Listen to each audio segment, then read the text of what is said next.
안녕하세요. 천고거의 니캉네캉입니다. 이제 본격적으로 봄이 시작되고 있죠. 아침 저녁으로는 그래도 조금 쌀쌀하지만 낮에는 완전히 봄 기운을 느낄 수가 있답니다. 그래서 오늘은 24절기 중 두 번째 절기인 우수에 대하여 그 의미와 유래 그리고 세시 풍속에 대해서 이야기하고자 합니다. 아직까지 저희 채널을 구독하지 않으신 분이 계신다면 지금 바로 구독 버튼을 꼭 눌러주시면 방송하는데 큰 힘이 됩니다. 먼저 우수의 의미와 개요에 대해서 한번 알아볼까 합니다. 오는 19일이 우수라고 했죠. 우수는 24절기의 하나로 정월의 중기이며 눈이 비가 되어 내리고 얼음이 녹아서 물이 된다는 뜻으로 날씨가 많이 풀려 봄 기운이 돋고 초목이 싹 트는 절기라고 하죠. 입춘 15일 후인 매년 2월 19일 또는 20일이 되고요. 태양이 환경 330도 위치에 올 때이죠. 이날이 있는 달이 음력으로는 정월, 그러니까 1월이라고 하죠.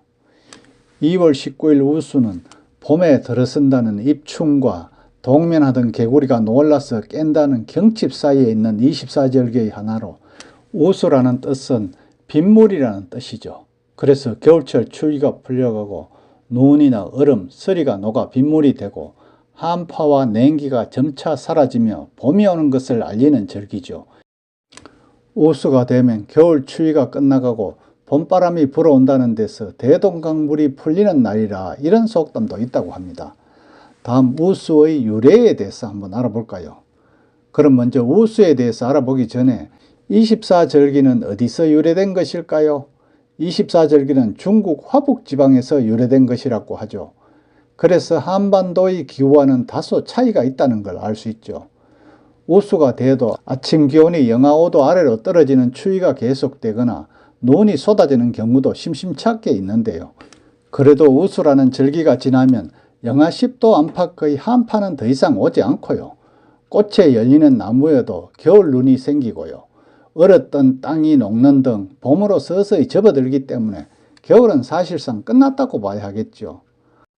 흔히들 양력 3월에도 꽃샘 추위라고 하여 매서운 추위가 잠시 기승을 부릴 때는 있지만 이미 우수 무렵이면 날씨가 많이 풀리고 봄 기운도 돋고 초목이 싹 튼다고 합니다.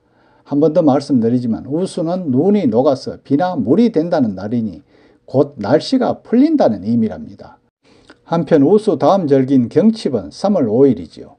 옛날 중국 사람들은 우수 입길 이후 15일간 세분하여 그 특징을 나타내었는데요.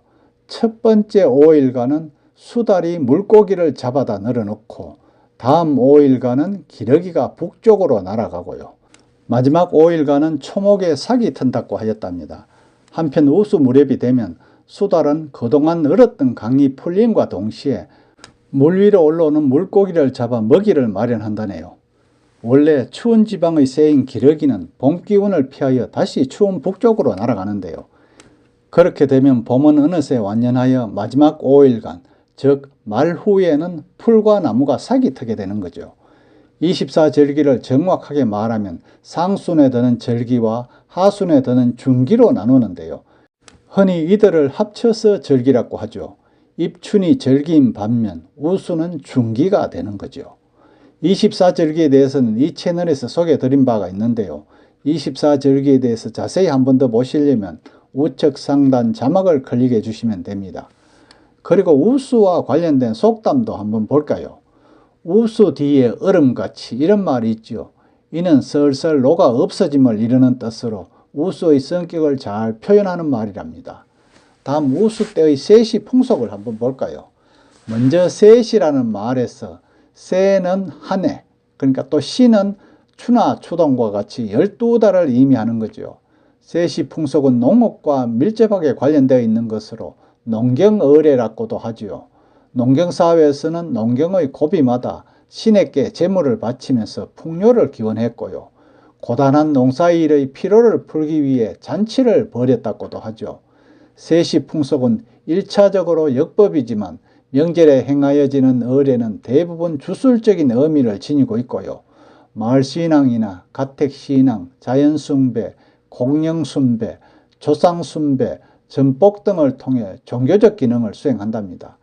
이와 함께 고단한 생업을 잠시 멈추고 노동력을 충전할 수 있는 휴식적 기능도 있고요. 혈연과 지연의 유대를 강화하는 사회적 기능, 놀이나 음악, 미술, 연극, 춤 같은 것이 펼쳐지는 예술적 기능과 놀이와 예능이 자연스럽게 학습되는 전성적 기능이 함께 수행되어 온 것이랍니다. 지금은 시골 일부 지역에서만 볼 수 있는 이야기지만 옛날 농경사회에서는 농사일을 본격적으로 준비할 때이기 때문에 옛날 농민들은 새해 농사 계획을 세우고 한 해 농사에 쓸 좋은 씨앗을 고른 다음에 먼저 논밭 태우기를 해서 들판의 해충이나 알을 태워버렸고요. 타다 남은 재는 다음 농사를 위한 거름으로 사용하였다고 하죠. 정월은 농사를 준비하는 시기로 퇴비 만들기, 농기구 제작 수리 등의 작업과 더불어 풍년을 기원하는 갖가지 의례와 놀이를 행하였고요. 동제나 지불놀이, 줄다리기, 차전놀이, 고싸움, 달집 태우기, 달맞이, 농사점 등이 그것이라고 하죠.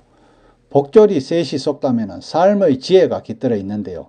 그 시기에 꼭 알아야 할 내용이나 경계해야 할 것을 간결하고 재밌게 알려주었는데요.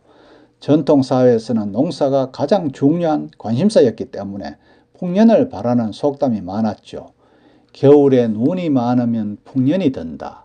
봄비가 많으면 아낙네 손이 커진다. 벚꽃이 일찍 피면 풍년이 든다.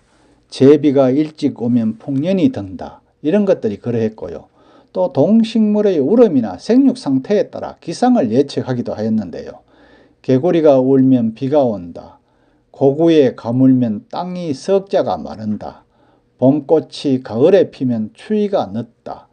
묵공지가 길면 겨울이 춥다 등이 있었고요. 세시에 따른 풍습과 경계해야 할 것을 알려주는 속담도 있었는데요.